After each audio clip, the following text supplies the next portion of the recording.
오늘 말씀은 요한복음 2장 13절에서 지난주에 했던 본문입니다. 25절까지입니다. 지난주에 했던 이 본문을 한 번 더 하겠습니다. 지난주에 했던 내용을 요약하면 이거죠. 13절에 시작할 때 뭐라고 시작하냐면은 유대인의 유월절이 가까운지라, 유대인의 유월절이라고 소개하고 있습니다. 유대인의, 그러니까 유대인 플러스 유월절. 그런데 이 본문에 보시면 이제 13절은 그렇게 표현했지만 23절에 유월절에라고 되어 있습니다. 유월절. 분명히 구분해서 쓴다라고 그랬죠. 다른 마태, 마가, 누가에서는 유월절이라고만 언급을 했지 유대인의 유월절이라든지 유대인 플러스 명절 플러스 오늘 추석 명절 내일이니까 명절 플러스 유월절 훨씬 더 이해하기 쉬울 거예요. 예. 이렇게 표현한 데는 요한복음밖에 없어요. 모든 공관복음서는 유월절이라고만 표현을 했을 뿐이지 유대인 플러스 명절 플러스 유월절이라고 표현한 성경은 요한복음밖에 없습니다. 분명히 의도가 있었다는 거죠. 그런데 이 유월절이, 그러니까 이 유월절의 의미가 유대인들과 명절과 유월절이 결합된 유월절이기 때문에 순수한 유월절이냐 이거죠. 순수한 유월절이냐? 아니라는 거예요. 순수한 유월절은 그냥 이 단어 하나로 표현되는 거죠. 본질적인 유월절. 유월절의 기본적인 의미는 무슨 의미죠? 유월절에 영어로 하면은 이렇게 되죠. 예, 건너가다예요. 건너가는 거예요. 그래서 유월절의 본래의 의미는 건너가심입니다. 건너가. 어디로 건너가죠? 애굽에서 광야로 건너가고 광야로 건너가는 그 모든 과정을 유월절에 다 담은 거예요. 그래서 유월절에 애굽에서 광야로 건너가려면 뭘 하고 건너갔죠?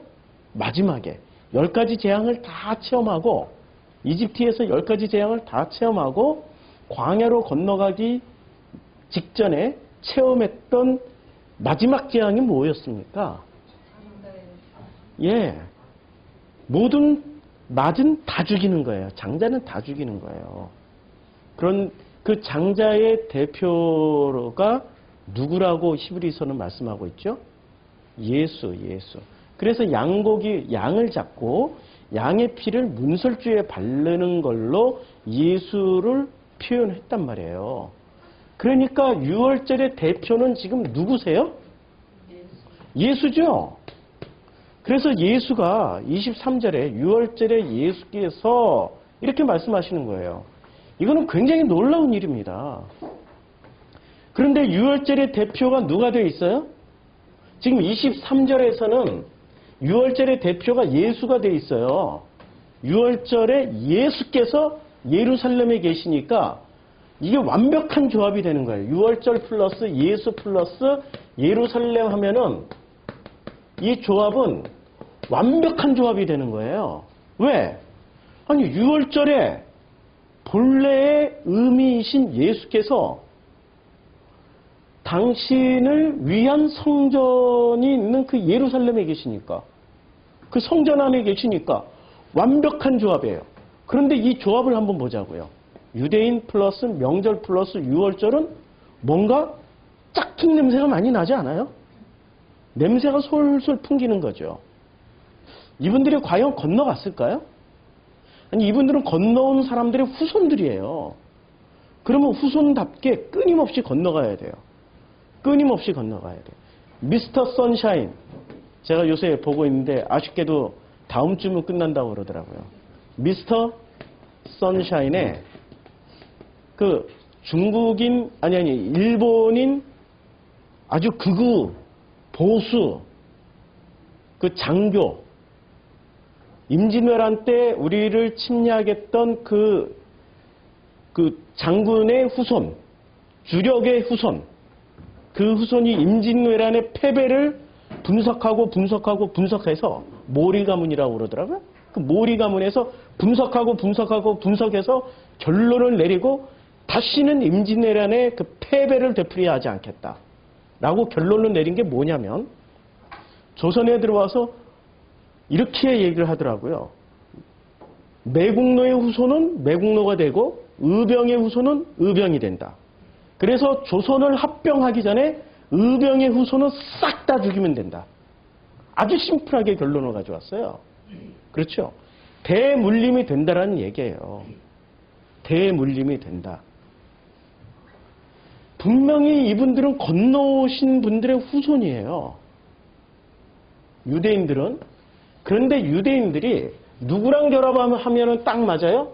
예수와 예루살렘 성전과 결합하면은 6월절이 아주 명확하고 좋은 의미가 되는 거죠. 본질적인 의미를 찾게 되는 거죠. 건너가는 사람들의 후손. 그래서 계속 건너가게 되는 거죠. 어디로 건너가요? 아버지께로 건너가는 거죠. 우리가 요한복음 1장을 제가 말씀 나눌 때 이렇게 말씀 나눴잖아요. 태초에 말씀이 계시니라. 이 말씀이 하나님과 함께 계셨으니 이 말씀은 곧 하나님이시라. 그가 태초에 하나님과 함께 계셨고 라고 1장 1절과 2절에서 하나님과 함께 계셨다라고 할 때 그리고 하나님과 함께 계셨고 라고 말씀할 때 이 함께라는 단어가 프로스라는 단어였어요. 프로스. 헬라어로 프로스라는 단어인데 이 프로스는 함께라고 번역하는 경우가 따로 있어요.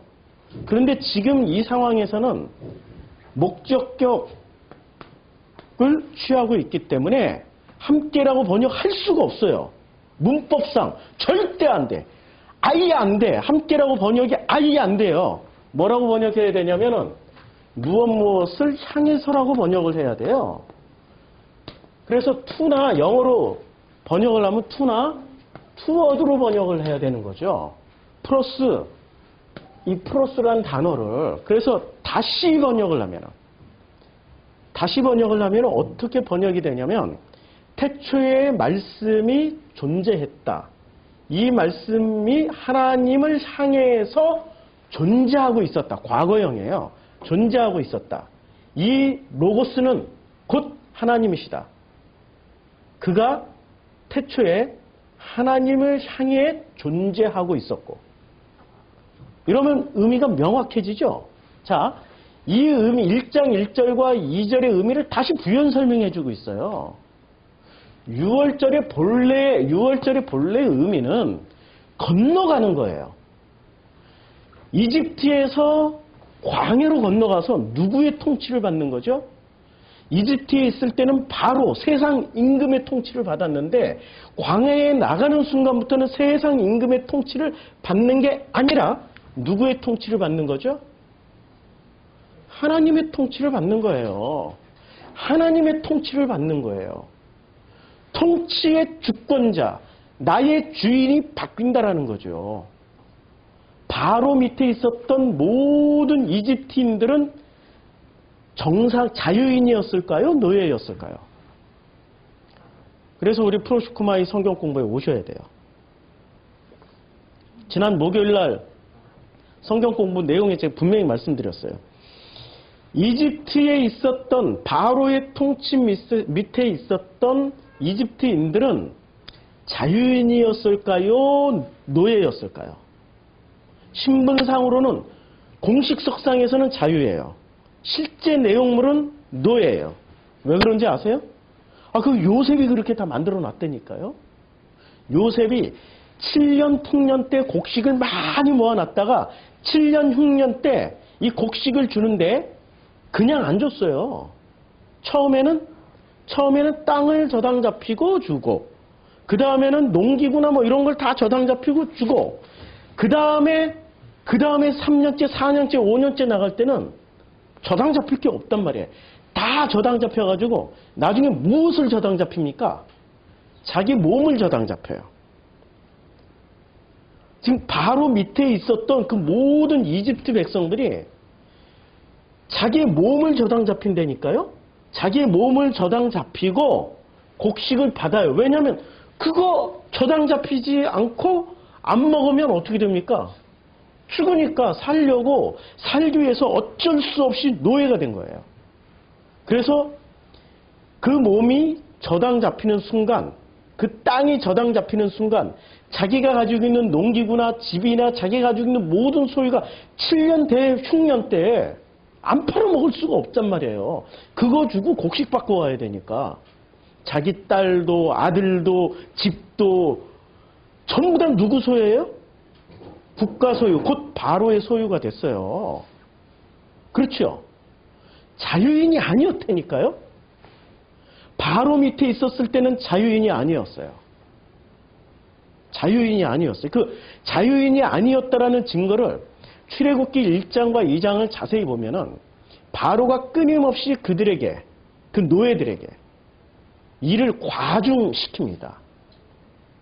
처음에는 벽돌을 몇 장 만들어라 그랬다가 그 다음에는 벽돌 재료를 안 줘요.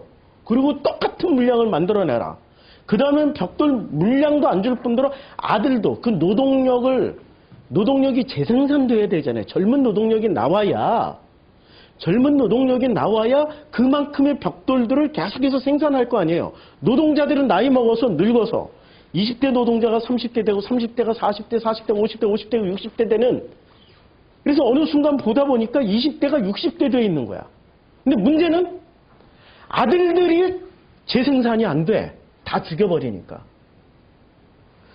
물자도 공급 안 해줘. 젊은 노동력도 공급이 안 돼. 그런데 물량은 똑같이 요구해. 그때 그들이 바로를 대하는 태도를 보세요. 어떻게 되었죠? 바로에게 폭동을 일으켰나요?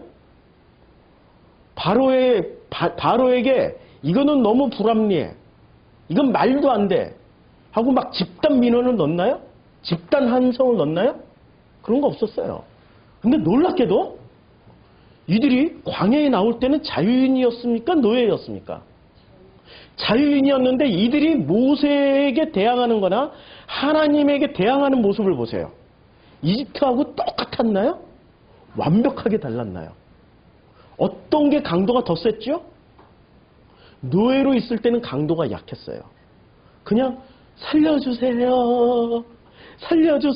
이 정도만 했단 말이에요. 그런데 자유인이 돼서 광야에 나가자마자 그들의 목소리가 엄청 커졌어요. 모세 나와! 막 이러고, 하나님 네가 왜 우리를 광야로 끌어냈어! 막 이러고 아주 집단적으로 행동을 했어요. 심지어는 모세가 40일 동안 시내산 올라가서 안 내려오니까 하나님이 있긴 하는 거야. 우리가 하나님을 만들어버릴까? 해가지고 송아지에다 금 씌워가지고 지들이 하나님도 만들어버렸어요. 만약에 이들이 광야에서 했던 행동처럼 이집트에서 했으면 어떻게 됐을까요? 바로 티아에서 했으면 어떻게 됐을까요? 누가 살아남죠? 절대 권력은 그걸 인정하지 못하는 거죠. 다 죽여버려요. 근데 주님은 어떻게 하셔요? 표본으로 몇 명만 죽이고 다 살리세요. 표본으로 몇 명만 죽이신다니까요? 예수가 표본으로 몇 명 중에 한 분이 되어서 죽으셨단 말이에요. 그 덕분에 우리가 살아난 거 아니에요. 광야에서 계속 그걸 보여주시는 거예요. 광야에서.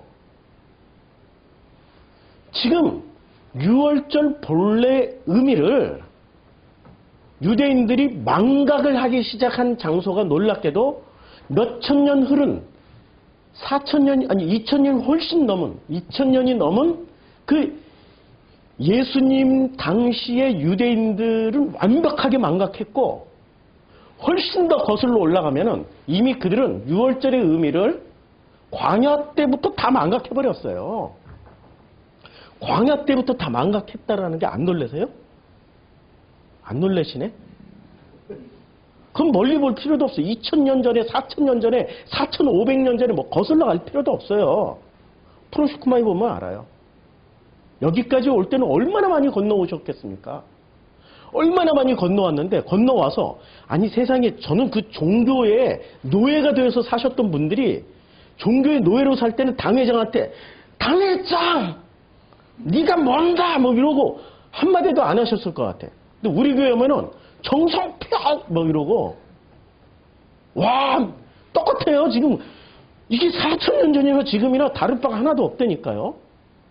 본질로 보면 똑같아요. 그걸 찾아내는 게 설교자고 그걸 찾아서 지금 말씀을 드리는 게 목사의 역할이에요. 이게 나 혼자만 뭐 이렇게 당하는 게 아니라 예수도 그렇게 당하셨고 모세도 당하셨고 수많은 하나님의 종들은 요 유대인들에게 그렇게 당하셨어요. 진짜 당신의 신실하신 종들은 유대인들에게 그렇게 당하셨다니까요. 거기다가 쬐끔 플러스 정성필도. 저도 한 다리 좀 끼어야지 좀 덜 피곤할 것 같아서. 이해가 되죠? 이게 지금 6월절이 본래 의미입니다. 본래 의미는 건너가야 되는 거예요. 어디에서? 바로의 노예에서 자유인으로. 그래서 요한복음은 뭐라고 얘기를 하죠? 진리를 알지니 진리가 너희를 자유케 하리라. 자유인이십니까? 자유로 살고 있습니까? 자유인이 아니죠. 자유인이 아니에요. 전부 다 우리는 노예로 살고 있다는 거 아십니까? 노예 해방된 지 얼마 안 되시는 분들, 그리고 자유인이 돼서 살고 있는 분들은 확실하게 그걸 알 거예요. 설명해봐 그러면 설명이 돼요. 왜 자유인인지. 근데 자유인이 아닌 사람은 자유인이십니까? 라고 물으면 종교에서 배운 습관대로 저는 죄로부터 자유로워요. 아니 어떻게? 아 예수의 보혈이 저를 다 깨끗게 하셨어요. 그래서 저는 자유로워요. 그런데 죄책감은 왜 가지고 있어? 근데 죄책감을 가지고 살잖아. 끝까지 자유인이라고 그러는데 그 죄 때문에 자기 혼자 있을 땐 가슴을 치면서 주여 이 죄를 용서하여 주시옵소서 가슴을 바닥바닥바닥 이 가마솥에 누룽지 긁듯이 막 긁잖아요. 자기를 속이는 거죠. 진짜 자유가 뭔지를 모른다라는 거예요. 아직도. 겨우 죄 하나로부터? 아니거든요. 진짜 자유를 누렸던 장소. 창세기 12장부터 시작해가지고 출애굽기 끝나기까지 진짜 자유를 누렸던 장소가 어디였습니까? 어디였죠? 가나안 땅이었어요? 이집트 땅이었어요? 어디였죠? 광야였어요. 광야. 그런데 그들은 그 자유를 가지고 하나님과의 관계 회복을 하는 데 써먹었습니까? 아니면 하나님한테 따지는 데 써먹었습니까? 놀랍게도 자유를 주면 하나님께 따지더라고요. 와, 이거는 진짜 넌센스 중에 넌센스예요. 이해가 안 되는 장면이죠. 하나님께 따지는 데 써먹는 그 자유. 그것 또한 하나님이 인정을 하셨을까요? 안 해주셨을까요? 인정하셨어요. 놀랍게도 하나님은 인정하셨어요. 왜냐하면 절대 독재 권력이 아니시기 때문에. 절대 독재 권력은 그때 당시 누구였습니까? 바로였죠. 바로가 절대 권력이었기 때문에 만약에 그렇게 따지면 바로는 다 죽여버려요. 죽였다라는 그 논리적 근거는 어디서 찾아요? 그들이 홍해를 건널 때 뒤쫓아왔잖아요. 군대를 이끌고 쫓아왔잖아요. 죽여버리려고. 그게 절대 권력의 마지막 끝판왕의 모습이에요. 죽여버리려고. 근데 우리 하나님은 자유인으로 만드시고 사람들이 그렇게 모세와 하나님에 대해서 따지더라도 하나님은 그때마다 누구를 죽이세요? 표본 모델들만 죽이죠. 표본 모델들만. 그 표본 모델이 누구였어요? 예수. 그러니까 피 바르고 나오는 거지. 애굽에서는 장자들만 죽였지만 광야에서는 애굽에서는 누구의 장자들만 죽였어요? 바로부터 시작해서 이집트에 살고 있었던 모든 이 새 속에 속해 있는 막것 장자들은 다 죽였어요. 근데 광야에서는 누구를 죽였어요?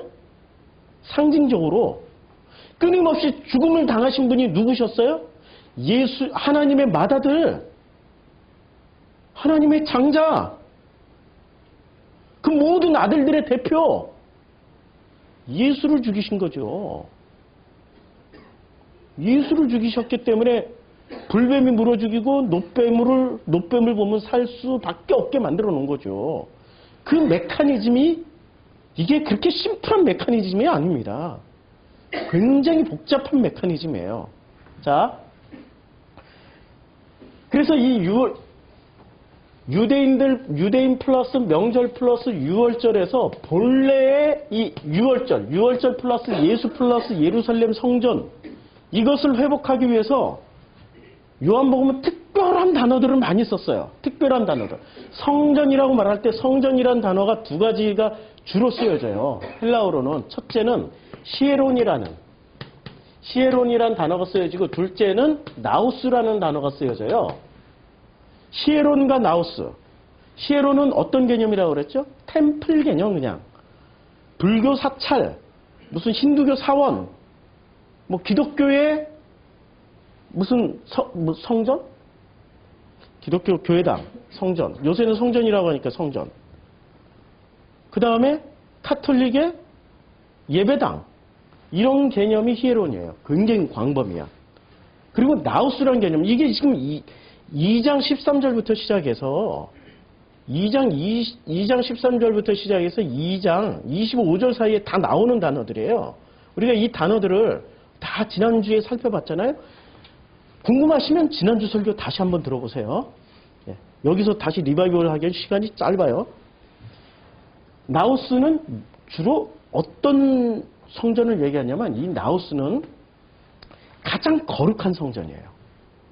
여기는 그냥 일반적인 성전이라고 하면은 나우스는 가장 거룩한 성전. 그래서 이 나우스라는 단어가 이 단어를 누가 그대로 갖다 쓰냐면 바울이 고린도전서 3장 16절에서 그대로 갖다 씁니다. 너희 안에 이제는 성전을 두었어. 그렇죠? 너희 몸이 곧 성전이야 라고 말을 할 때 너희 안에 있는 성전, 우리 안에 있는 성전, 내 안에 있는 성전, 그 성전을 말할 때 나우스라는 단어를 그대로 갖다 썼어요. 이는 마치 1장에서 몸이라고 말을 할 때 사르크스라고 말을 한단 말이에요. 사르크스. 1장 14절에서 그 말씀이 육신이 돼서 우리 가운데 거하심에라고 말씀하실 때 로고스가 사르크스가 돼서 우리 가운데 함께 존재하고 있다라고 지금 말씀하고 있는 거예요. 그런데 2장에서는 이 몸을 뭐라고 쓰냐면은 소마로 쓰세요. 소마.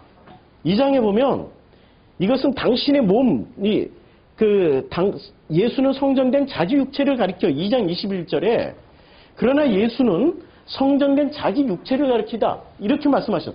사르크스가 소마가 됐어요. 사르크스는 고깃덩어리라는 개념이란 말이에요. 푸주간에 걸려있는 요 밑에 정육점에 걸려있는 그 돼지고기 같은 소고기 같은 그 고깃덩어리를 말할 때 사르크스예요. 사르크스 안에 뭐가 들어가 있어요?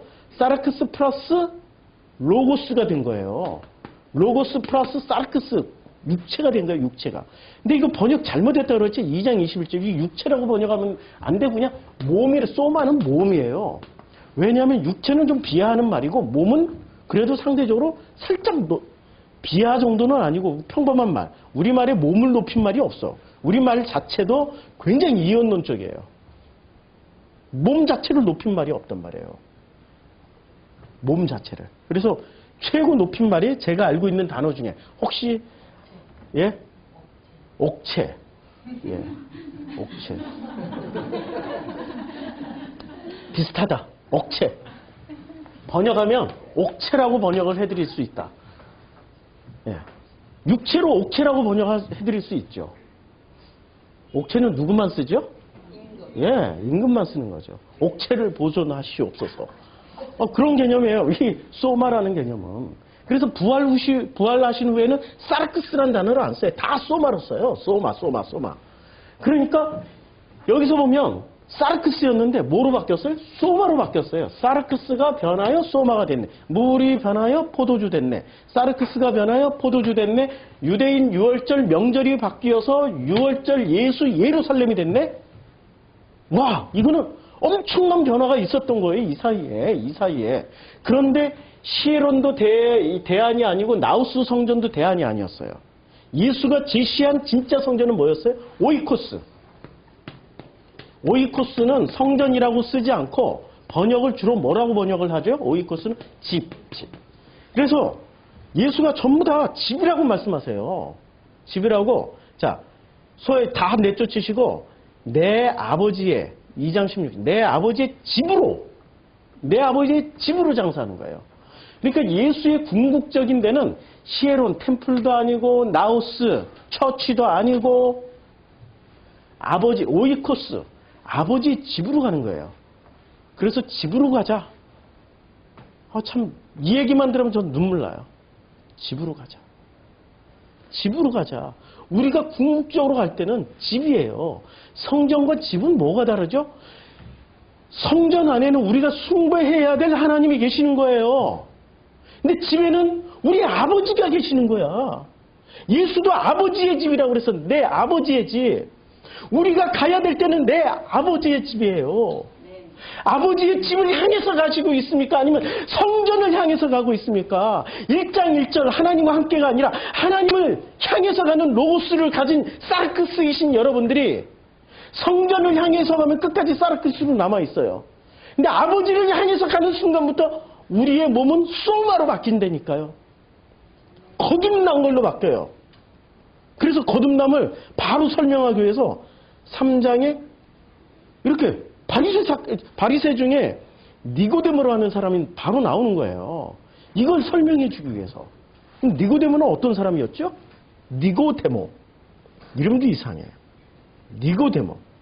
자, 바리새 중에 니고데모로 하는 사람이 있으니 유대인의 관원이라고 그랬어요. 유대인의 관원. 이 번역을 잘 봐야 돼요. 우리말 성경이 왜 이렇게 많이 오류가 있는지 저도 알 수가 없어.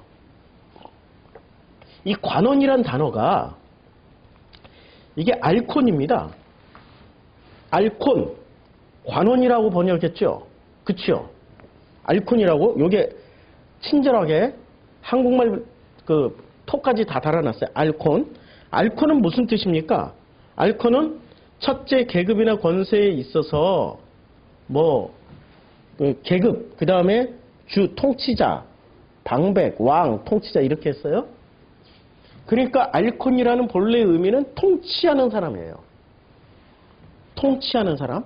그러면 이때 당시에 유대인을 통치하고 있었던 사람들은 누구였을까요? 유대인의 정치 조직을 한번 알아보자고요. 유대인의 정치 조직. 유대인들은 어떤 정치 조직을 가졌을까요? 자, 사사기 시대에는 유대인들은 어떤 정치 조직을 가졌죠? 사사기 시대의 유대인의 정치 조직은 사사기 시대 때는 신정일치였어요. 왜 신정일치인지 아세요? 하나님이 통치했을까요? 왕이 통치했을까요? 하나님이 통치했어요. 사사시대는 광야의 연장선상이었단 말이에요. 광야에서 왕은 누구였어요? 왕이 없었어요. 누가 통치를 했을 뿐이에요? 하나님이 통치를 했죠. 굳이 하나님을 왕이라고 표현하면 하나님이 왕이에요. 근데 왕이라는 이름이 너무 작지요. 황제도 작지요. 온 우주의 통치자이시고 온 우주를 관장하시며 다스리시는 분이신데, 그렇죠? 그분이 광야에서 그 통치 시스템을 확정을 해놨어요. 40년 동안 그 시스템을 만들어놨어요. 그러면 바로 시대 때, 이집트에 있을 때는 통치 시스템이 뭐였습니까? 왕정이었어요. 왕정이었다니까 인간의 정치였어요. 그래서 왕정이었을 때 이 애굽으로 들어간 야곱과 요셉의 자손들이 온전한 신앙생활을 했습니까? 타락했습니까? 그 왕을 하나님으로 섬겨버렸다니까요. 바로 이꼴 신이었죠. 잘 모르시나 본데 역사를 좀 찾아보세요. 바로는 신적인 위치에 있었어요.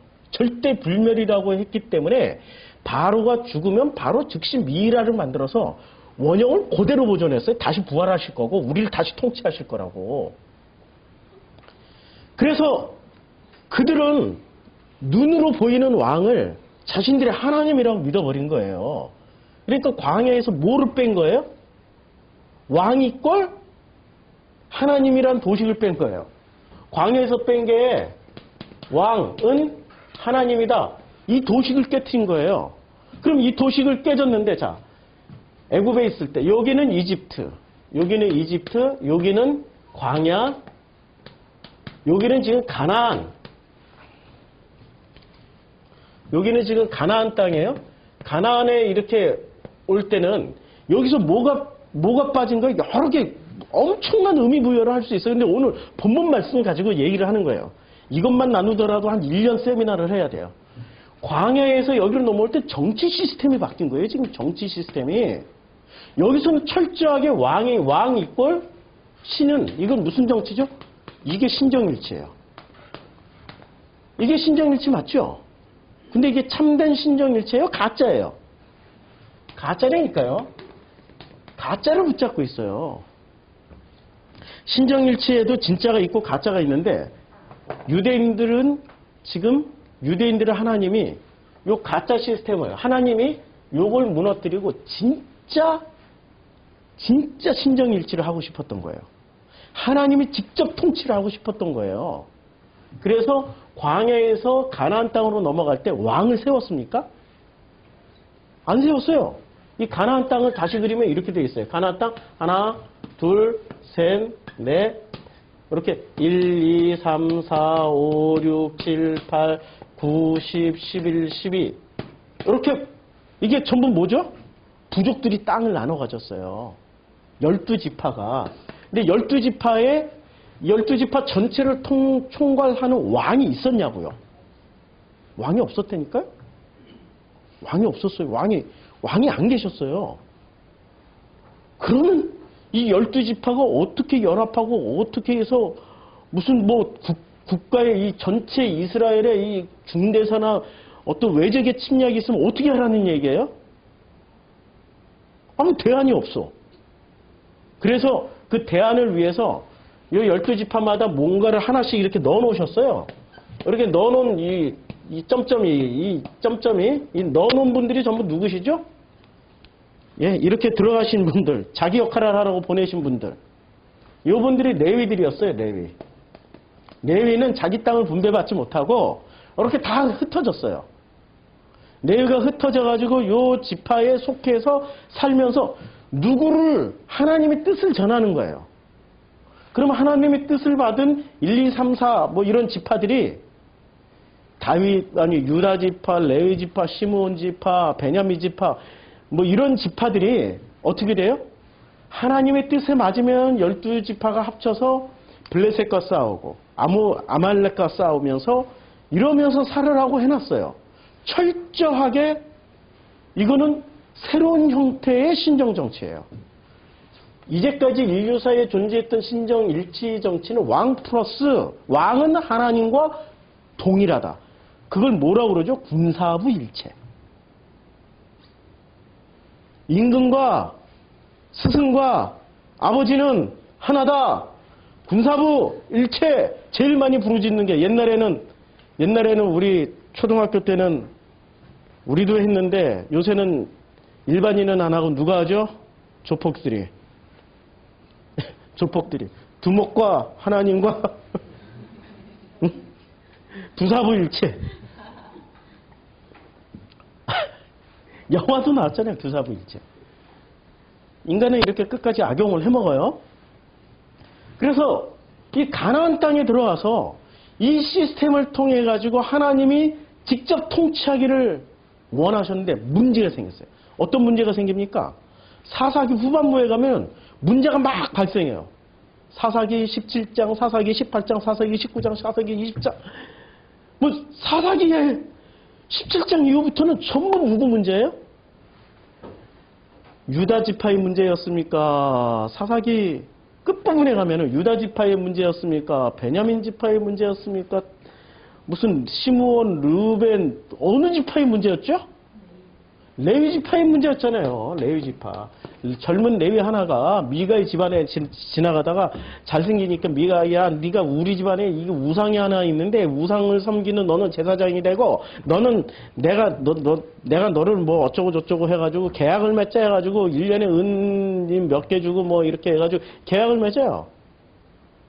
베들레헴에서 떠난 이 레위들이, 그리고 그 레위가 또 그 후에 이 미가에 속해 있던 레위가 그렇게 타락했다는 얘기예요. 하나님을 섬기지 않고 우상을 섬기는 제사장으로 타락했다는 내용이, 이게 바로 미가의 신상 사건이고요. 그 다음에 또 어떤 레위가 자기 첩이 도망가 버렸어. 그 첩을 찾으러 다니는 레위가 나와. 아니, 지금 뭔가 되게 이상하지 않아요? 이게 정상적인 스토리가 아니란 말이에요. 그치요? 정상적인 스토리는 호세아처럼 첩이 도망가거나 부인이 도망가더라도 주님의 은혜입니다 하고 괴롭습니다 하고 참고 기다리는 건데, 첩을 찾으러 가. 근데 그 첩을 12토막을 내서 각 지파에 다 보내버려요. 12토막을 내. 자기 첩을 모가지 자르고 팔 자르고 12토막이 어떻게 사람 신체에서 12토막이 어떻게 나오는지 모르겠는데, 자기 첩을 12토막 내서 보내버려가지고 대전쟁이 일어나요. 민족 간의 대전쟁이 일어나요. 누가 타락한 거예요? 레위의 타락의 결과로 민족과 민족이 싸우는 겁니다. 그러면 마태복음 24장에 민족과 민족이, 나라와 나라가 난리와 난리 소문을 듣겠다라는 얘기는 누구에게 전부 다? 예, 레위와 우리들과의 관계예요. 우리 신앙인들 얘기예요, 지금. 무슨 타민족, 무슨 세대주의처럼 따라가지 마시라니까요. 세대주의의 해석이 너무 얕아요. 구약을 하나도 모르고. 예수님이 말씀하실 때는 철저하게 구약에 기반을 두고 말씀하신 거죠. 예수님 시대에 신약 성경이 있었다, 없었다? 절대 없었다. 그럼 예수님이 인용한 성경은 철저하게 구약 성경이에요. 그리고 구약적인 맥락을 가지고 얘기를 해야 그때 당시 유대인들이 이해했을 거 아니에요. 그러니까 예수가 난리와 난리 소문을 듣겠으면 민족과 민족이 전쟁을 일으킨다라고 하는 얘기는 무슨 얘기입니까? 네? 무슨 얘기죠? 그건 너무나도 놀랍게도 구약 성경을 바탕으로 한 거지 무슨 세대주의자들 조우라고 하는 얘기가 아니에요. 자, 여기서 통치 시스템이 이렇게 바뀌어 가는데, 이 통치 시스템 중에 지금 변형이 됐어요. 변형이 돼가지고 주님도 이대로 놔두니까 레위들이 역할을 못하니까 당신을 대리하는, 뭐를 세웁니까? 왕을 세워요. 모세처럼. 이 왕은 누구의 역할을 하는 거예요? 모세의 역할을 하는 거고, 이 왕은 후대에 와서 예수님 당시에 누구 역할을 하는 거예요? 신약 시대로 넘어오면 예수 역할을 하는 거죠. 예수 우리 왕이셔라고 맨날 고백하면서 모르세요? 아니, 예수 우리 왕이셔라고 맨날 고백하면서 지금 요 시스템으로 가려고 왕을 뽑아요, 왕을. 사사기 끝나는 그 마지막 자리에서 누가 왕이 됩니까? 사울이 왕이 되죠, 사울이. 예, 이분이 왕이 되세요, 사울이. 사울이 왕이 되시는데, 이분이 왜 폐위를 당하죠? 폐위를 당하는 이유. 제사장의 권한은 월권 행위를 했어요. 제사장 월권을 했다니까. 월권 하지 말아야 될 짓을 했어요. 사무엘이 해야 될 일을 누가 했어요? 사울이. 기다리라고.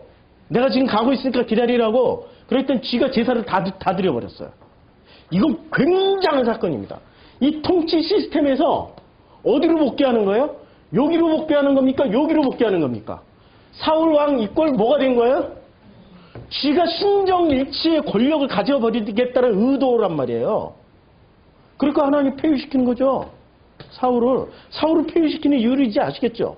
심플해. 신정일치로 복귀를 누가 시도해버린 거예요? 사울이 시도했어요. 그러면 다윗은 안 그랬나요? 다윗은 뭐 제사상에는 음식까지 먹고 자기가 에봇까지 있고 뭐 얼레리 꼴레리 하면서 에봇이 막 반짝반짝하고 전쟁할까요 말까요 다 해버렸는데 제사장까지 다 했는데 근본이 달라요. 사울은 신정일치로 복귀했지만 다윗은 어떤 모델로 갔어요? 요 모델로 갔어. 대리 통치자. 하나님에게 위임을 받은 대리 통치자로 가서 모세처럼 예수처럼 다윗이 그렇게 통치를 했어요. 그래서 대리 통치자랑 결정적인 증거가 뭔지 아세요? 성전 짓지마 하니까 지었어요, 안 지었어요? 성전은 어떤 의미죠? 성전은 권력이에요. 성전은 권력이에요. 권력 잡지마 했더니 다윗이 잡았습니까? 안 잡았습니까? 놀랍게도 순종해버렸어요. 그러니까 사울과는 완전히 다른 모델이에요. 이해가 되죠?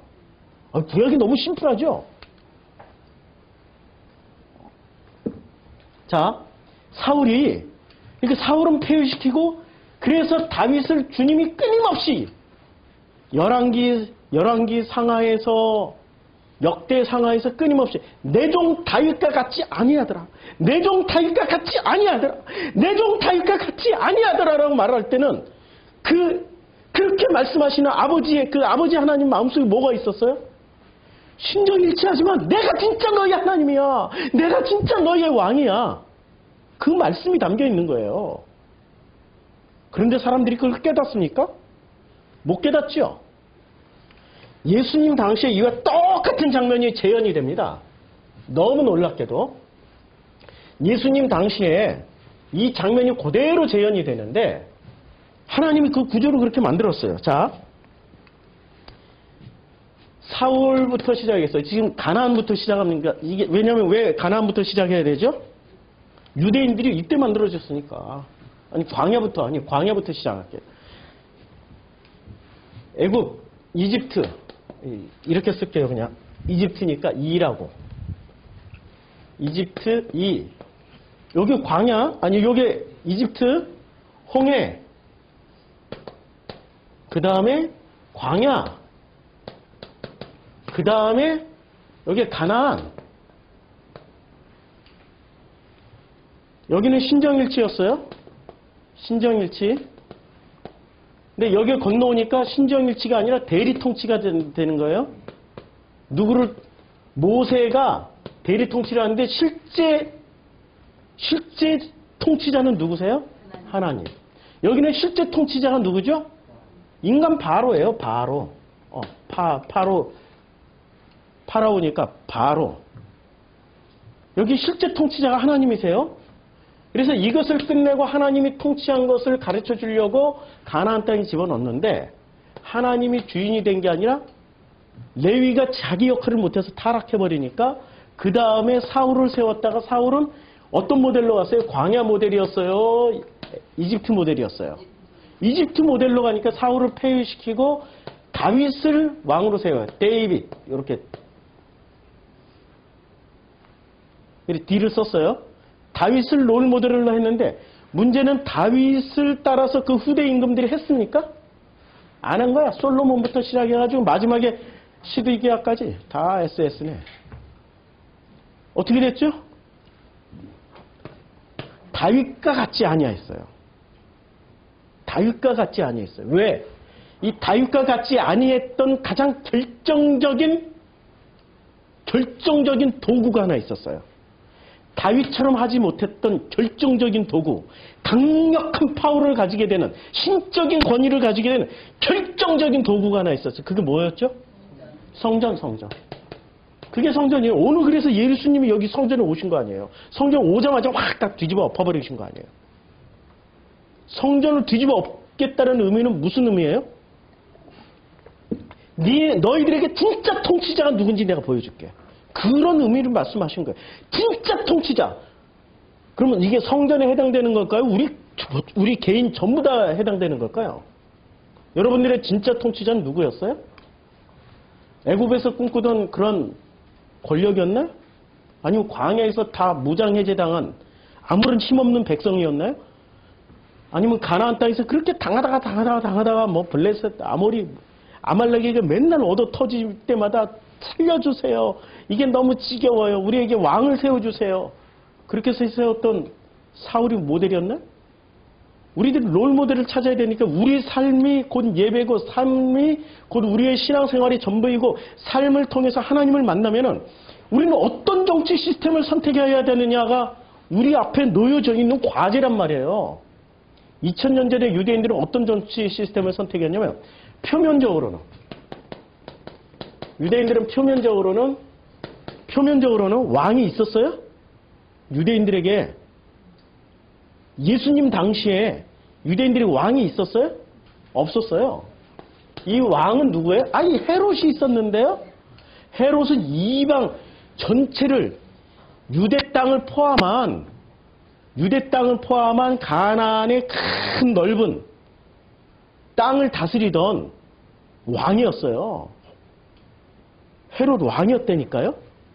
로마의 황제를 대신해서 이 동방 쪽을 다스리던 왕이었어요. 그리고 이 동방 일대 페르시아 땅까지 처먹기를 소원하고 있었던, 제 발음이 좀 과격했죠.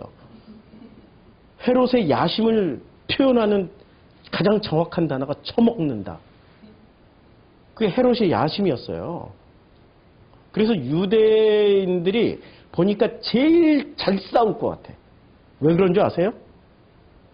전쟁을 잘하는 족속들을 보면은 종교심이 강한 족속들이 잘 싸웁니다. 전쟁을 가려면은 자기 목숨 내놓는 족속이 잘 싸우는 거잖아요. 목숨 아까워가지고 돌격 앞으로 했는데 뒤로 가. 돌격 앞으로 하면 진짜 돌격 앞으로 가는 사람들은 이 전쟁에 참여한 나는 죽어도 천당 간다. 이런 사람들은 돌격 앞으로 가는 거죠. 그 족속 중에 제일 강력한 신앙심을 가진 족속이 누구였어요? 자기 통치권 내에서 보니까 유대교야, 유대교. 그래서 유대교인들은 확 민심을 살기 위해서 뭐를 했어요? 성전 지어줘 버린 거예요. 자, 그런데 이 성전은 주님이 어떻게 하셨어요? 지금 이 성전을 중심으로 해서 S부터 S까지, 솔로몬부터 시드기야, S부터 S까지 무슨 짓을 했습니까?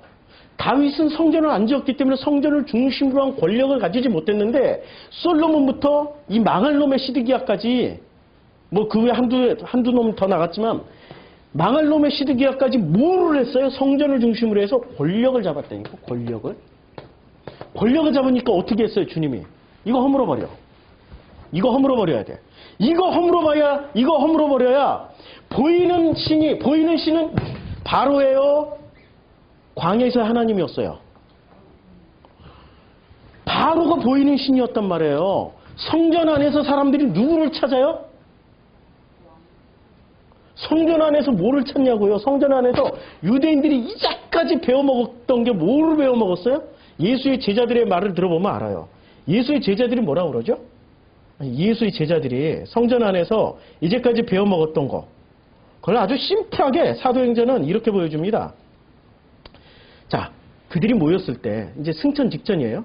예수께 여쭈어 가로되 주께서 이스라엘 나라를 회복하시면 이때니까 지금 예수가 지금 승천하기 직전인데 영광을 받으시는 그 자리인데 그 영광의 끝자락에서 뭐를 구해요?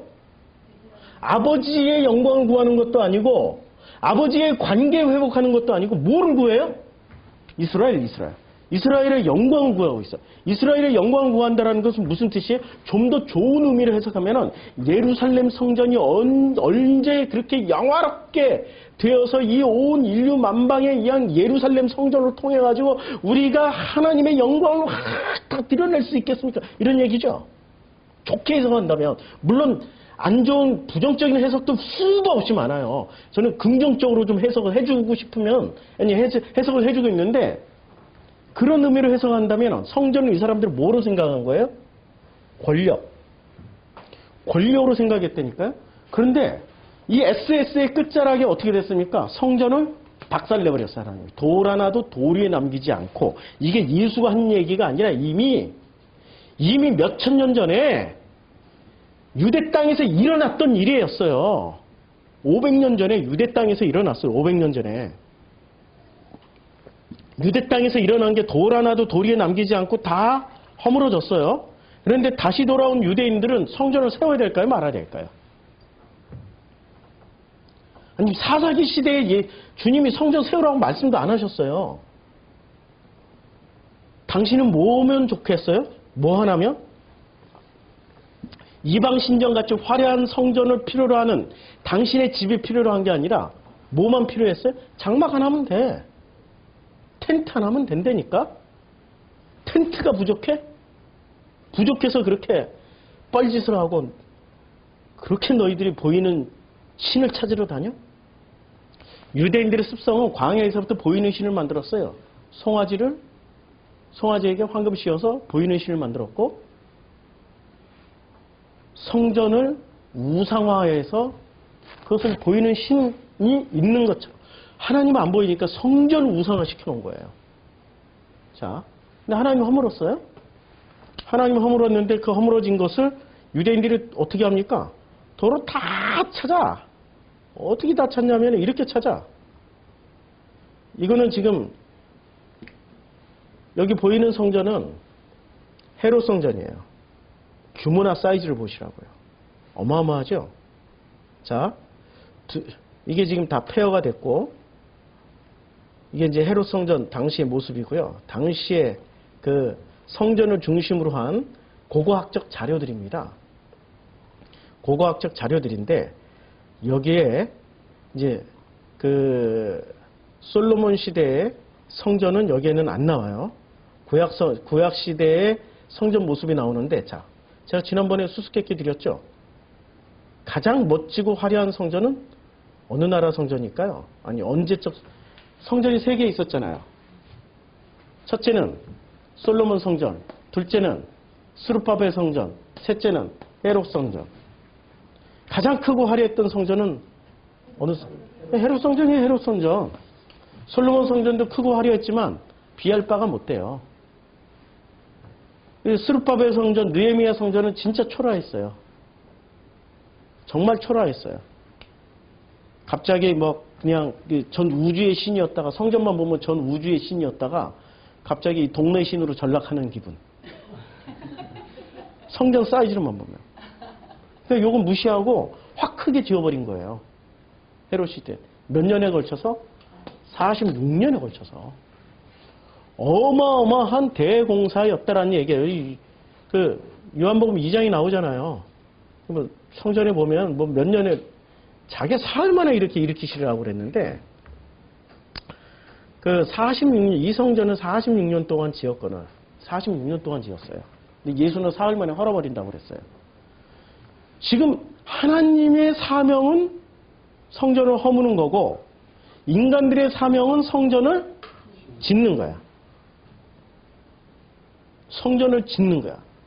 그래서 이 한국교회가 주구장창 성전만 지어. 주구장창 지으면 그 끝자락은 어떻게 돼요? 하나님이 와서 이렇게 다 허물어버려. 이렇게 허물어버려. 막 밟고 깨고 해가지고 다 허물어버려. 내 말이 사실이 되나 안 되나 내 말은 아니고 성경에서 나오는 말이니까 믿어지시죠? 허물어버린다니까요. 그리고 다 허물어버리고 성전은 보이는 성전이 아니라 이제는 너희들 마음 안에 몸 안에 뒀다니까. 너희들 몸 안에 있는 성전이 진짜 성전이야라고 말씀하고 계세요. 그렇죠? 그런데 자 표면적으로는 이런 시스템을 지금 누가 지금 하려고 그랬어요? 이게 헤롯이 이렇게 만들려고 그랬어요. 성전을 중심으로 해서 권력을 가지려고. 그리고 이 포로기 때 시드기야부터 아니 솔로몬부터 시드기야까지 이렇게 성전을 중심으로 해서 뻘짓을 하니까 성전을 다 허물어버리고 포로 70년을 살게 만들어요. 70년 동안 살게 만들면서 다시 포로 귀환했을 때는 성전은 있으되 성전 다시 재건했으니까 성전은 있으되 뭐가 없었어요? 성전은 있으되 뭐가 없었어요? 왕이 없었어요. 페르시아로부터 독립을 해서 왔단 말이에요. 아니, 독립이 아니고 페르시아가 승인을 해줘서 자기네들끼리 모여있는 자치구가 됐어요. 근데 왕은 누구예요? 페르시아 황제가 왕이었어요. 근데 페르시아가 그리스에게 물어졌죠. 그러니까 그 다음에는 유대인들이 왕을 세우려고 그랬는데 왕을 세우고 우리 독립국가 하려고 그랬는데 그리스가 너무 강하니까 왕을 못 세우고 또 못 세웠어요. 그 다음에 왕을 세우려고 마카비가 뭐 해가지고 마카비 왕조 했는데 마카비 왕조 오래 못 갔어요. 박살났어요. 하나님 뜻이에요. 왕을 세우지 말라는 거야. 그런데 그 다음에 로마가 들어왔어요. 로마는 더 강력한 군대야. 왕을 못 세우고 대신에 누군가는 통치를 해야 될 거 아니에요. 여기서는 레위가 있었고 가나안 초창기에 레위가 있었고 그 다음에 사울이 있었고 다윗이 있었고 그 왕들이 있었단 말이에요. 누군가는 이스라엘의 어떤 보여주는 표면적인 어떤 통치, 이제 왕이 아니라 바뀌는 거예요. 왕에서 뭐로 바뀌어요? 통치 시스템으로 바뀌어요. 제가 이렇게 얘기하니까 성경 공부 같아요? 설교 같아요? 아니 설교가 이렇게 해야 되는 거 아니에요? 이게 설교 아니에요 진짜? 그치요? 성경을 풀어서 설명해 줄 때 빌립에게 그 간닥의 내시가 그냥 의미 없이 이사야를 읽고 가다가 빌립을 만나서 빌립이 그 이사야 말씀을 풀어서 해줄 때 가슴이 뜨거워지기 시작한 거예요. 세례 받을래? 그랬더니 안 받을 이유가 제가 어디 있겠습니까? 바로 세례 주세요. 세례 받고 그 다음에 에티오피아는 기독교 국가 돼버린 거예요. 성경을 풀어주는 거죠. 그게 설교예요. 그게 일곱 집사가 했던 거고 그게 사도들이 했던 얘기고 예수님이 하셨던 말씀이에요. 무슨 여기에 무슨 건강 관련 상식부터 무슨 요즘 설교를 듣다 보면은 짜증이 남아. 못 듣겠어. 차라리 그냥 저기 C채널 보다가 C채널 아시죠? 일명 크리스찬의 약자, 기독교의 약자 C채널 보다가 B채널로 옮깁니다. 네. 아실 분들은 아실 거예요. 똑같아. 아니 더 경건하게 더 잘 얘기해 거기가. 막 짜증나. 여기는 뭐 11조도 얘기하고 막 이 C채널에서는 막 안 하면은 그냥 하나님이 자녀가 아니라는 운동. 아니 11조 가지고 하나님 자녀야? 아니야? 우리 교회는 괜찮아요. 다 오세요. 다 오세요. 그런데 상처받은 신부들 다 오시라고. 지금 성전에 여기서 왕을 빼고 통치를 이제 통치 시스템을 바꿔버린 거예요. 놀랍게도 하나님이 이 중간기 암흑기라고 그랬잖아요. 암흑기를 통해 가지고 하나님이 이 보여지는 정치 시스템을 바꿔버렸어요. 뭐로 바꿨어요? 광야에서의 구조로 바꿔버렸다니까요. 통치 시스템을 왕이 없어진 거예요. 바벨론 포로 때까지는 포로 직전까지 왕이 있었는데 바벨론 포로부터 예수님 때까지 왕이라는 게 없었어요. 왕이 없었어요. 그러면은 이때 이 통치의 역할을 누가 해줘야 돼요? 대리인들이 해줘야 돼요. 대리자. 근데 대리자의 최고의 모델은 누구였어요? 모세. 그 다음에 또 누구였어요? 최고의 모델? 다윗. 그 다음에 예수. 그래서 다윗의 후손 예수로 오게 되는 거죠. 이 통치의 최고의 롤 모델, 대리 통치의 최고의 롤 모델. 그래서 예수로 오게 되는 거예요. 그런데 이 예수로 오는데 문제가 잘 보세요. 이 통치자들이 이때 당시에 이게 이제 예수님 당시에 이제 통치 구조였는데 이 통치자들이 실제로 통치자들이 누구였냐면은 모세나 다윗이나 예수 같은 어떤 한 개인이 아니고 집단 체제로 움직였어요. 이 대리자들이 집단 체제들이 산헤드린으로 움직였어요. 산헤드린 공의회에서. 그래서 이 산헤드린 공의회 소속에 되신 분들이 주로 누구를 찾아와요? 예수를 제일 많이 찾아와요. 그래서 주로 묻는 게 뭐였죠? 선한 선생이요, 제가 어떻게 해야 영생을 얻겠습니까? 이게 산헤드린 공의회. 아니라고 하는 사람도 있고 기대라고 하는 사람도 있어요. 따지지 마시고 그런 거 따지면은 그거 하나 가지고 일평생 싸워도 답이 안 나와. 니고데모도 보세요. 니고데모도 이 존경받는 공의회 의원이었어요. 그치요? 아리마대 요셉도 존경받는 공의회 의원들이었어요. 이 정도로 산헤드린에 속해 있는 예수를 찾았던 부자관원, 니고데모, 아리마대, 요셉, 이런 사람들 보면은, 산헤드린이 진짜 건전한 데고, 드디어 하나님을 대리해서 모세와 다윗의 예수의 라인을 잇겠구나라고 생각을 하겠지만, 그러나 문제는 이들이 극소수야. 그 중에 하나는 또 돌아가기도 했어. 배신하기도 하고. 그치요? 극소수예요, 극소수. 우리나라의 국회의원들 중에 70%가 기독교인이라는 거 아십니까? 70%가 돼도 안 된다니까. 정치 시스템에 들어가면 안 되는 게 그런 시스템이에요. 그래서 오늘 이거 한번 보세요. 자, 알콘이라는 단어, 이 알콘이라는 단어가 관원이라고 그럴 때 이 관원이라고 얘기하면 통치자라는 뜻이에요. 한마디로 말하면 우리 번역을 너무 이상하게 막 보세요. 이 관원이라는 이 알콘이라는 단어가 곳곳에 어디서 쓰여졌는지 요한복음에서 쓰여진 것만 한번 찾아보자고요. 이 알콘이라는 단어가 일단은 마태복음에 제일 먼저 나오니까 마태복음에 한번 보자고요. 마태복음 9장 18절에 예수께서 이 말씀을 하실 때 한 직원이 와서 저라고 가로되, 이거 옛날 번역이에요. 내 말이 무슨 방장, 이런 거 어떻게 다 있냐. 방장 죽었어. 아휴, 그래가지고 이 직원이라는 게 무슨 권력을 가진 사람인가 봐요. 자, 마태복음 제가 눈이 안 좋은가 봐요. 바리새인들 9장 34절 바리새인들은 가로되 저가 귀신의 왕을 여기 뭐라고 번역했어요? 알코놀. 왕으로 번역했어요. 왕은 뭐 하는 사람이죠? 통치자예요. 왕이라고 번역을 했어요.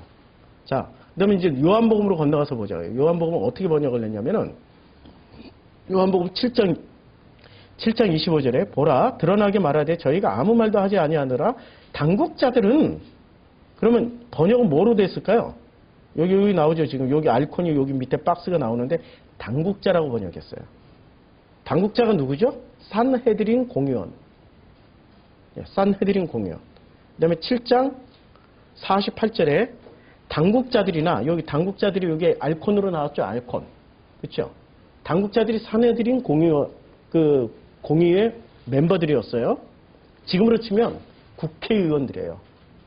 지금으로 치면 모든 법을 제정하고 법을 실행하고 어떤 그 권한을 가지고 있는 최종 결정자들, 유대 땅에서는. 그리고 그것을 로마 황제나 총독이 승인해주면 바로 실행이 되는 거예요. 이 정치 시스템이 그렇게 돼 있어요. 근데 더 놀라운 걸 한번 보시겠어요? 이 구절. 요한복음 12장 31절. 이제 이 세상의 심판이 이르렀으니 이 세상의 임금이라고 할 때 이게 바로 알콘입니다. 자, 여기 임금이라고 번역되어 있죠? 그럼 이 세상의 임금은 누구예요? 우리 요한복음 많이 했죠? 네, 요한복음 많이 했잖아요. 이 세상의 임금. 궁금하면 찾아보세요. 자, 그러나 관원 중에서도 이 관원이라고 번역을 했어요. 그러니까 이 알콘이라는 단어를 요한복음만 보더라도, 자, 이 알콘이 14장 30절에서는 또 뭐라고 번역이 됐냐면 임금이라고 번역했어요. 이후에는 내가 너희와 말을 많이 하지 아니하리니 이 세상에 임금이 오겠습니다. 이게 바로 또 알콘으로. 그러니까 알콘이라는 단어가 이렇게 다양하게 지금 번역이 되어 있는 거예요. 요한복음 찾은 김에 그냥 16장 11절까지. 심판에 대하여라 함은 이 세상의 임금이 심판을 받았습니다. 그러니까 임금이라고도 번역을 많이 했는데 똑같은 요한복음에서 알콘을 썼는데 왜 어떤 번역자들은 관원이라 번역하고 직원이라 번역하고 임금이라 번역하고 왕이라고 번역하고, 그러니까 그 말의 모든 말의 공통분모는 그냥 단어 하나 가지고 따지지 말고 통치자라는 의미예요. 통치한다. 산헤드린이 최고의 통치 기관이었어요. 유대에서는. 왜냐하면 하나님이 이걸 못 세우게 했으니까. 하나님의 절대 원칙은 그냥 신정일치하는 거예요. 근데 그 신정일치를 세상 롤모델을 바로가 왕이잖아요. 왕 이꼴 하나님, 신. 이게 아니고요. 하나님이 직접 있고 대리자를 통해서 통치하신다. 그게 신정일치의 롤모델이에요. 우리 그 주기도문에 제일 많이 나오는 단어가 뭔지 아십니까? 하늘에 계신 우리 아버지 이름을 거룩히 여기시면 나라의 임하시면 뜻이 하늘에서 이루어진 것이 땅에서 이루어지고 그 뜻이 하늘에 이루어지고 우리에게 일용할 양식을 우리가 우리에게 주신데, 제일 많이 나오는 단어가 뭐죠? 우리. 이 우리라는 단어는 성경에서 진짜 중요한 단어예요. 창세기 1장부터 나오잖아요. 우리가 우리의 형상을 따라 사람을 만들자. 우리라는 단어가 정말 중요한 단어예요. 근데 이 우리가 누구냐 이거죠. 우리가 누구냐. 뭐 삼일체를 가지고 논하고 삼일체가 뭐 사실이다 아니다 뭐 이렇게 논하는 사람들이 있는데요. 우연의 일치고 뭐고 삼일체가 있다 없다 뭐 존재한다 안 한다. 이 삼일체를 가지고 마치 삼일체를 까면 자기가 진짜 진보적인 기독교인이고 진짜 막 그냥 기독교를 개혁하는 사람처럼 여겨지는 K 목사가 있어요. 삼일체 없다 하고는 뭐 설교하는 있잖아요. 무슨 에클레시아 뭐 하는 KJK 있잖아요. 예. 삼일체 없다 까는 순간 자기가 굉장히 지적이고 뛰어난 사람처럼 보여지는 것처럼 여기지만 본질을 놓치는 거예요. 우연의 일치든 아니면 이게 필연이든 간에 삼위일체의 본래 의미는 뭐죠? 삼위일체의 본래 의미는 공동체라는 거예요. 삼위일체의 본래 의미는 공동체예요. 신이 삼위일체 안에 누가 들어가 있어요? 아버지, 아들, 성령이 함께 일을 하는 공동체 시스템이에요. 만약에 삼위일체가 딱 깨지면 무슨 시스템이 돼요? 독재 시스템이 돼요. 독재, 이제까지 인류사의 가장 폐악한 짓을 저질렀던 신들의 이름을 한번 다 거론해보자고. 신들의 이름을 다 거론해보자고. 독재신이었는지, 독재자였는지, 아니면 이런 공동체의 신이었는지. 놀랍게도 인류사의 최고의 타락한 것들은 다 독재자들이었어요. 최고의 타락한 신도 다 독재자. 바알, 무슨. 몰래 자기 자식을 막 제물로 바치라고 하는 몰래 맘몸 이것들이 다 독재자들이란 말이에요. 그런데 신은 우리 성경 우연의 일치인지 아니면 정말로 우리 신학자들이 뛰어나게 잘 찾아낸 건지 모르겠지만 우리라는 개념을 설명하기 위해서 삼위일체에 근데 희한하게 어떻게 삼위일체 없다 하는데도 기독교인들이 거기 줄줄이 따라다니냐 이거야. 아니 이해가 안 돼 지금. 아니 삼위일체를 부정하는 게 그 기독교 아닌데 그건 타종교인데 그냥 타종교. 본질을 못 찾으니까 엉뚱한 걸 찾아다니는 거예요. 삼위일체의 본질은 공동체성이에요. 그런데 그 삼위일체에 누구를 넣어준다고요? 예수가 모든 아들의 대표 장자란 말이에요. 우리가 아들 되는 순간 예수와 연합하여서 나라는 존재가 어디에 들어가요? 이 우리라는 공동체 안에 같이 편입이 되는 거예요. 얼마나 이건 감격이고 감동이고 놀라운 은혜 아닙니까? 그렇죠? 그럼 이 통치 모델이 누구여야 되는 거예요? 우리가 돼야 되는 거죠. 그래서 예수가 말했잖아요. 너희가 둘, 셋이 그러니까 좌우지간 하나가 아니에요. 하나가 아니고 2명 이상만 모여있으면 3명 이상만 모여있으면 어떻게 된다고요? 예? 거기에 누가 있어요? 그렇죠. 이거 설명하는 거죠. 삼위일체. 그분과 함께 살아가고 계십니까? 삼위일체 공동체로 살아가고 계십니까? 이것을 지금 바울은 뭐라고 얘기를 해요? 이렇게 모여서 한 몸이 된 우리 한 몸이 된 우리가 뭐예요? 이 우리가 이게 성전이야. 이 성전을 지금 얘기해주고 있는 거예요. 이게 성전이라고. 이 성전으로 지금 살아가고 계시는지 이걸 깨트려 버리고 자기 혼자서 권력을 다 잡고 있는 모든 걸 결정을 다 해버리는 독재자로 살아가고 있는지 자신의 삶의 독재자이십니까? 아니면 내 삶의 우리로 살아가고 계십니까? 우리로 살아가면 성전 맞아요. 근데 독재자가 신정일치를 빙자해가지고 자기 꼴, 하나님 꼴, 자기 꼴, 이 성전을 가졌다 이거야. 지 멋대로 살아간다 이거야. 그러면 그 성전은 어떻게 돼요?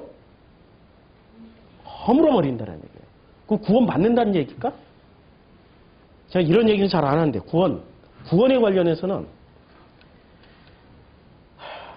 슬피 울며 이를 갈겠죠. 그게 전부인 줄 알았는데, 그게 진짜인 줄 알았는데. 슬피 울며 이를 갈겠죠. 그렇죠? 왜 이걸 깨트리냐고요. 이 통치가 그럼 예수님 당시에 산헤드린이 산헤드린 공회가 어떤 역할을 하라고 지금 하나님이 허락하신 시스템이에요? 우리의 역할을 하라고.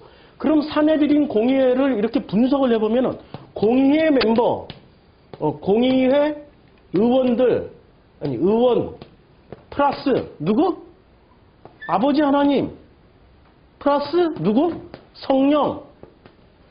이러면 맞는데 이게 돼 있었냐고요. 지금 요 시스템이 돼 있었냐고요. 안 돼 있었죠. 그러니까 이거부터 깨져야 되는 거죠. 이거 깨는데 뭐를 깨야 돼요? 이거 깨려면 뭐부터 깨야 되는 거예요? 이거 깨려면 성전부터 무너져요. 요 산헤드린 공의회 이 멤버들이 파워를 가질 수 있었던 이유는 성전이 있어서 그랬던 거예요. 성전에 1년에 한 번씩 6월절에는 전 지구상에 흩어져 있었던 디아스포라들이 다 옵니다. 디아스포라가 뭔지 아시겠죠? 디아스포라. 그 흩어져서 살고 있는 유대인들. 제가 지도를 그릴게요. 아니, 지도를 그리기보다는 지도를 찾아놨어야 되는데 안 찾아놨네. 다시, 그래, 지도를 한번 꺼내볼게요. 여기 보면 구글맵. 예, 요새 좋아가지고. 구글맵. 바로 나와요. 구글맵 지도가, 예. 이게 구글 지도예요. 자, 이제, 줄어라. 자, 이게 이제 구글 지도예요. 요새 구글 지도는 이게 라운드로 나옵니다. 평면으로 안 나오고. 자, 예루살렘이 어디 있었을까요?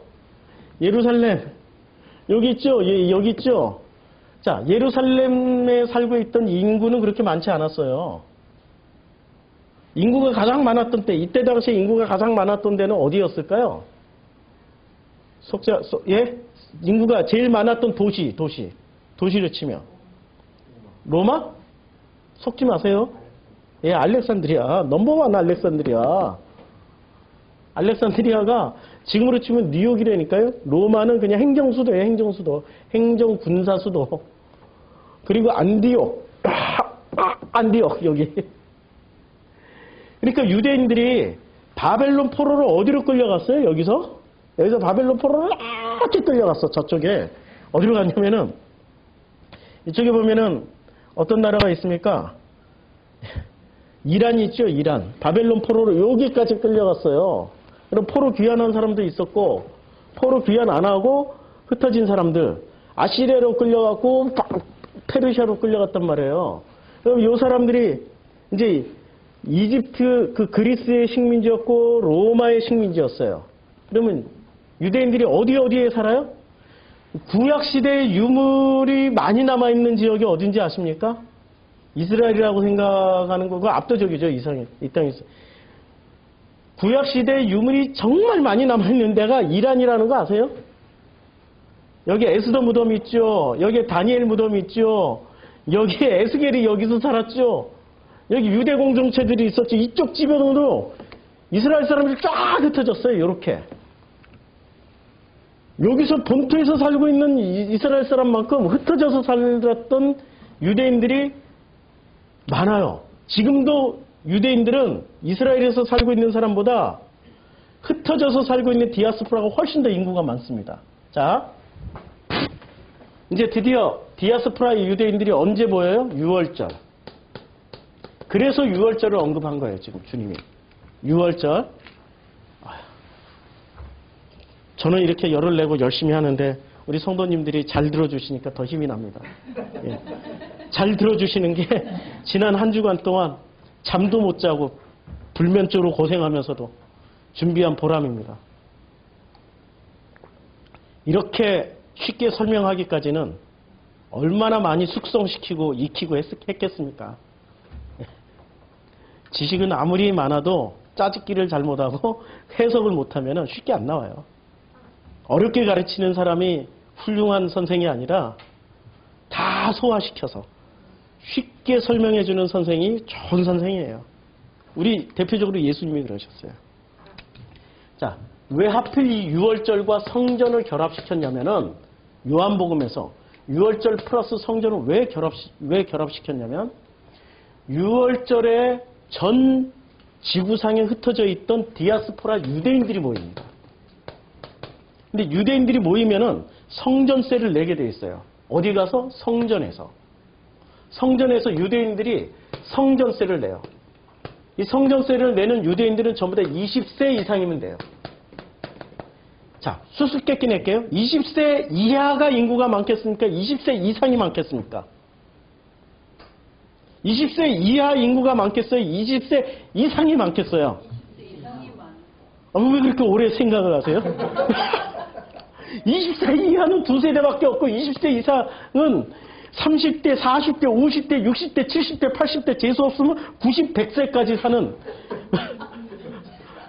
엄청 아니 그 사도 요한도 90세 살았으니까 아니 그런 이거 훨씬 많은 거죠. 몇 배수로 많은 거죠. 그렇죠? 그럼 유대인들이 유월절날 어디로 가냐면 성전으로 갑니다. 20세 이상의 유대인들이 갈 때 이 드라크마를 단 세겔로 바꿔서 가요. 세겔로. 드라크마는 어느 나라 돈? 로마 돈. 이게 로마의 화폐단이에요. 지금으로 치면 US 달러. 근데 US 달러를 한국에 와서 쓸 수 있죠. 그런데 구멍가게에서 쓰면 안 되죠. 뭐로 바꿔야 돼요? 세겔로 바꿔야 돼요. 원화로 바꿔야 돼요. 원화로. 세겔로 바꿔야 돼요. 성전세는 제가 자료를 우리 밴드에다 올려놨어요. 이 밴드에 올려놓은 이 성전에 대한 자료를 논문 하나인데 다 읽어보세요. 다 읽어보시면 도움이 될 겁니다. 제가 이제부터 또 자료를 오늘 제목은 성전과 신비주의인데 결국에는 신비주의 못하고 팩트만 얘기하다 갈 것 같아요. 언제나 문제는 준비는 이렇게 해도 하나님이 이렇게 이게 제가 신비주의인가 봐. 하나님이 제 입술을 바꾸죠. 그래서 오늘은 이거 못하고 다음에 또 할지 아니면 그냥 건너뛸지는 모르겠는데 자 여기서 보면은 이걸 왜 안 먹냐 이게 이걸 다 없애고 싶은데 자 여기서 보면은 이제 예루살렘에서 그 성전세를 내야 돼요. 이거는 출애굽기 30장 11절부터 16절까지 명령을 했어요. 하나님이. 하나님께서 명령하신 세금 제도입니다. 근데 이 세금 제도에는 반드시 내야 돼. 이거 안 내면 어떻게 되죠? 사람들은 어떻게 생각하죠? 지금 어떻게 가르치냐면 11조 안 내면 구원 없다라고 가르치는 거시기들이 있잖아요. 근데 11조 안 내면 구원 없다라고 하는 건 근거가 없는 얘기예요. 근데 이건 확실하게 성전세 안 내면 구원 없다라고 성경이 나와 있다니까. 출애굽기 30장 11절에서 16절까지 반드시 내야 돼요. 세계를. 자, 유대인들이 유대에 살고 있는 유대인보다 지금 밖에서 들어오는 유대인들이 훨씬 많아요. 압도적으로. 그래서 6월절날 성전세로 거치는 돈만 해도 얼마인 줄 아세요? 지금으로 치면 조 단위가 거칩니다. 조 단위. 엄청나게 많은 돈이 거쳐요. 엄청나게. 근데 여기서 이제 드라크마를 어떻게 해요? 드라크마를 세겔로 바꿔서 환전해야 되죠. 환전상 있어야 돼요? 없어야 돼요? 성전 안에. 당연히 있어야죠. 왜냐하면 드라크마 그냥 내면은 이건 불경건한 거라니까 구원 못 받아요. 세겔로 반드시 이스라엘 돈, 유대 돈으로 환전을 해야 돼요. 그러니까 편의상 환전소를 성전 쫙 멀리 두면은 엄청 불편해지겠죠. 누구 편의를 봐준 거예요? 돈 가지고 오는 사람들의 편의를 봐줬어요. 그리고 올 때는 흠없고 정결한 소와 양을 끌고 와야 돼요. 그렇죠? 흠없고 정결한 소와 양을 끌고 와야 되는데 이게 문제가 이렇게 가까운 데서 오면 상관이 없어. 근데 문제가 여기가 예루살렘이란 말이에요. 예루살렘이 여기 있어요. 요르단에서 오거나 레바논에서 오거나 여기 이집트 시나이 반도에서 오면은 뭐 일주일 만에 올 수도 있으니까 아니 며칠 만에도 올 수 있으니까. 근데 문제는 이 사람들이 로마에서도 살고 있고 여기 페르시아에서도 살고 있고 여기 알렉산드리아에서도 살고 있고 리비아에. 리비아 사람 성경에 나온 거 아세요? 구레네 시몬? 리비아에서도 오고 이 모로코에서도 오고 다 온단 말이에요. 소를 끄고 이때는 멀쩡하고 흠없고 순결한 거였어. 이렇게 산 넘고 물 넘고 바다 걷고 오다 보니까 어떻게 됐어요? 흠이 생겼어. 이게 합격 불합격을 판정을 받아야 제물로 바쳐질지 말아질지가 결정이 된다고요. 근데 합격 불합격 판정을 객관적으로 해주는 놈이 있고 진짜 진실하게 이게 주관적으로 하는 놈들이 있다고요. 객관적으로 합격 불합격 판정을 때리면 어떻게 돼요? 여기서부터 사람이 머무는 숙소보다 더 비싼 숙소에 소를 머물게 해야 돼. 사람이 먹는 것보다 더 비싼 밥을 먹게 해야 돼. 6월절만 되면 요게 유대인들이 가는 통로가 다 정해져 있으니까 숙소비가 막 10배로 뛰고 사료값이 1000배로 뛰어버려. 그래도 먹여야 되잖아. 그렇잖아요. 그러니까 이 사람들이 객관적으로 판정을 받으면 합격품이 거의 100마리 중에 한 10마리도 채 안 나온단 말이에요. 주관적으로 때려줘야 되죠. 근데 주관적으로 어떻게 때리냐? 주관은 항상 누구랑 결탁돼 있어요? 유월절과 성전을 이용해서 조 단위의 돈을 가지고 정치를 누가 했습니까? 산헤드린 공의회인데, 자, 산헤드린 공의회 멤버 중에 상당수가 어디 출신이에요? 출신 성분이 바리새예요. 니고데모가 지금 바리새인이잖아? 그쵸? 대부분 바리새인이야. 그러면 돈이 전부 어디로 흘러 들어가요? 상당 부분 바리새 주머니로 흘러 들어간다는 얘기예요. 상당 부분. 그러니까 바리새가 권력을 갖는 거죠. 성전을 중심으로 해서. 그러면 주관적 판단은 누구랑 결탁을 해야 돼요? 바리새하고 결탁해야 되는 거예요. 무조건 어떻게 해요? 아무리 10% 자기는 이제까지 쓰고 온 돈이 한 10만 원밖에 안 돼. 근데 이 소 한 마리 끌고 오기 위해서 100만 원을 썼어. 실제로 그렇게 될 수도 있단 말이에요. 소가 걸어오다가 살 빠지면 안 돼. 마트에도 모시고 와요. 자기는 그거 꼭 끌고 가야 돼. 이게 정결한 예물이기 때문에 엄청나게 웃기는 해프닝이 막 벌어지는 거예요. 산헤드린 공의회에서 내부적인 결정을 내리는 거야. 몽땅 불합격 판정 내리고 주관적으로 그 다음에 재물을 살 수 있는 기회를 열어주자. 재물을 살 기회를 열어주자. 객관적인, 근데 진짜 멀쩡한 것이 오면 사람이 흔들리잖아요? 그러면 합격 판정을 내려줘. 그 외에 나머지는 가져오는 거 다 불합격 판정을 내리면 어떻게 됩니까? 가져왔던 거 다 팔아야 되잖아. 누군가에게는. 그걸 누가 다 사요? 산헤드린에서 다 사. 그리고 도로 그걸 또 합격품이라고 팔아먹어. 이게 유대인들이라니까요. 예수의 당시의 유대인들, 와, 말만 들어도 막 승질나죠. 분노가 치밀죠. 그러니까 6월절 한 번만 지나면은 조 단위의 돈이 거치는 거예요. 조 단위에. 이때 당시 고대 사회 2000년 전에 조 단위의 돈이 거쳐요. 그러니 산헤드린 공의회가 하나님의 의지에서 통치를 하겠습니까? 돈의 의지를 해서 통치를 하겠습니까? 결론 나왔죠. 우리가 왜 이 땅을 살아가는데 왜 나는 축복을 안 해주시나요? 왜 나에게는 권력을 안 주시고 왜 나는 이렇게 힘들게 어렵게 하나님 찾아가게 되나요? 심플하죠. 심플해요. 너의 통치자가 누군지를 분명하게 확인해봐. 네가 지금 왜 돈을 안 주세요? 왜 무슨 천공을 안 주세요? 왜 나에게 출세를 안 주세요? 왜 나에게 그런 걸 안 주세요라고 하면은 그거 구하기 위해서 하나님 믿는 거잖아. 너 통치자가 하나님이야, 돈이야, 명예야, 권력이야. 확실하게 묻게 되는 거죠, 우리 주님이.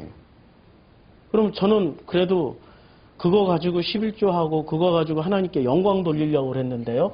그 말을 제일 많이 한 사람들이 누구세요? 사내들인 공예예요.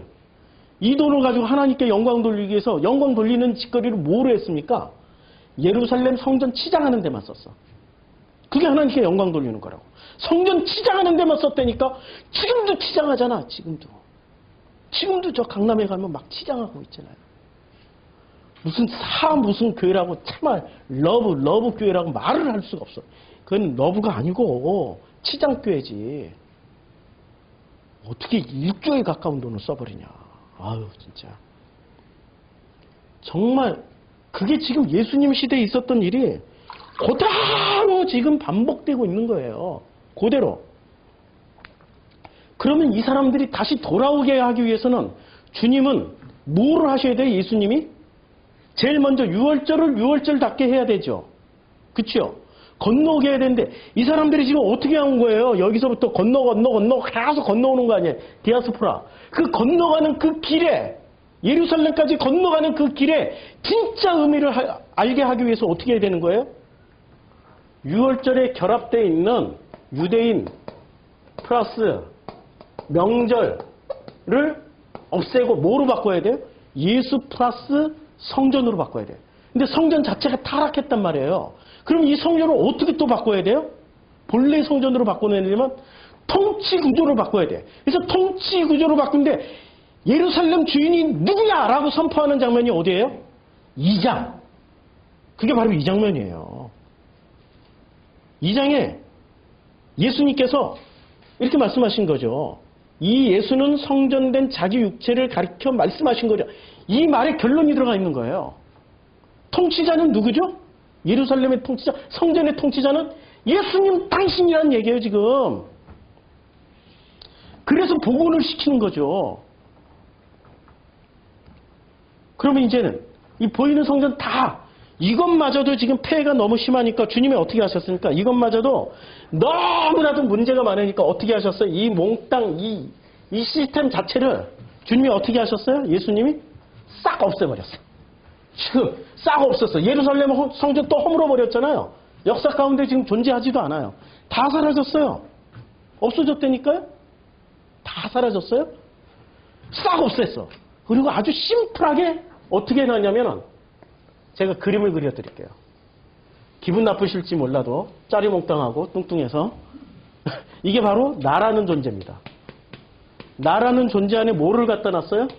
주님이 이거 성전을 딱 넣어놨어요. 아니 성전이 안 보이는데요? 내 눈에 절대 안 보이는데요? 그거는 성전 된 사람만 알아요. 꼭 눈으로 확인하려고 하지 마세요. 이 성전을 하나님께서 우리 몸에다가 집어넣어 주시고 성전이 들어간 몸을 소마라고 해요. 성전이 없는 몸은 그러니까 사르크스. 사르크스는 뭐하고만 결합되어 있는 거예요? 로고스만. 근데 로고스가 뭐로 바뀌어요? 성전으로 바뀌면 소마라는 몸이 되는 거예요. 이 공식은 부활 때까지도 유효합니다. 라고 철저하게 지켜요.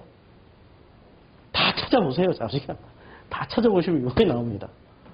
성전된 사람은 그러면 이때부터 성전이 된 증거로 눈엔 보이지 않지만 언제나 자기 혼자 독재자로 살아갑니까? 자기 혼자 독재로 결정하고 독재로 다 합니까? 아니면 이때부터 공동체가 형성되는 겁니까?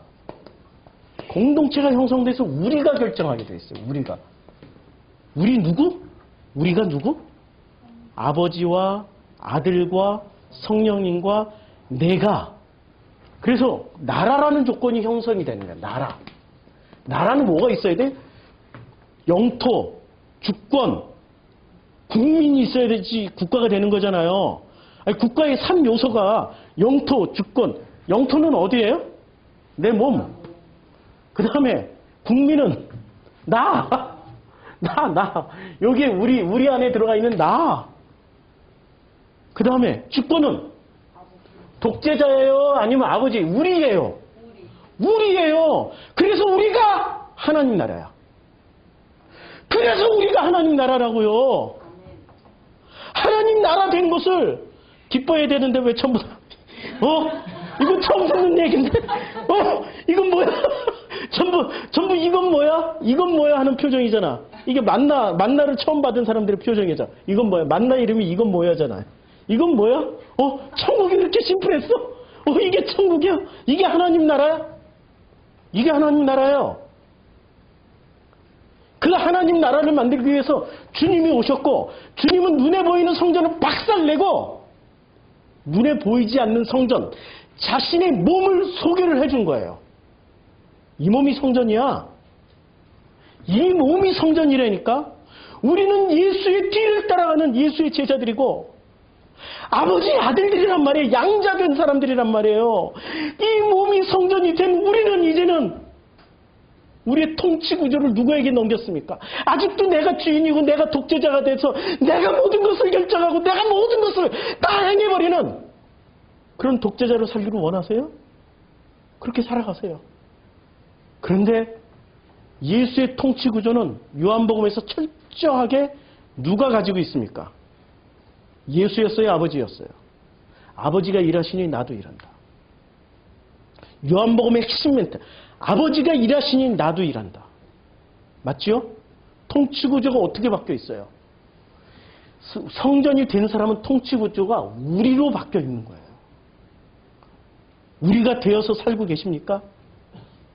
우리로서 살고 계십니까? 매 순간, 잠깐만, 하나님, 잠깐만. 이건 너무 쪽팔리고, 너무 이상해가지고, 하나님, 잠깐만, 눈 감아주세요 하고, 나 혼자 결정한 적이 왜 없겠어요? 매 순간 그 싸움과 그 갈등인데, 그때마다 과감하게, 내가 결정하면 반드시 이렇게 하면 성공할 것 같은데, 좋습니다. 실패하더라도, 내 통치구조, 내 독재 권력을 내려놓고, 아버지와 아들과 성령님이 결정하신 대로 한번 순종하겠습니다. 따라가 볼게요. 망하더라도 후회 안 하겠습니다. 처절하게 깨지더라도 후회 안 하겠습니다. 그게 통치 구조가 바뀐 사람의 고백 아닙니까? 어느 길을 가시겠습니까? 넓은 길? 좁은 길? 살고자 하는 자는 죽는다고 그랬어요. 사는 길로 가겠어요? 아니면 죽는 길로 가겠어요? 나 죽음의 길로 가셔야죠. 그러면 살아난다라고 성경은 말씀하고 있습니다. 살아나시려면 넘겨주세요. 한 몸이 되어서 이제는 함께 살아가세요. 아버지가 우리를 섬겨서 하나님 나라로 살아가게 해주십니다. 기도하겠습니다. 아버지 하나님, 참 감사드립니다. 매 순간, 매 시간마다 저 또한 아버지 앞에서 내려지고 저 또한 독재 권력이 아니라 내가 가지고 내가 준비했던 지식이 내려지고 전혀 예상치도 못하게 그냥 아버지의 뜻을 전하는 설교자가 되었습니다. 내 뜻 내려지고 아버지의 뜻이 전해지는 이 순간이 저에게는 아들됨의 자리이고 확인하는 자리이고 참으로 행복한 자리입니다. 우리 성도님들 이제 자기가 자기 자신의 독재자가 되는 것이 아니라 하나님께 통치 구조를 넘기시고 이제 우리가 되어서 그 우리의 통치 구조로 아버지와 함께 살아가는 그 나라가 되기를 소원합니다. 예수님의 이름으로 기도드렸습니다. 아멘.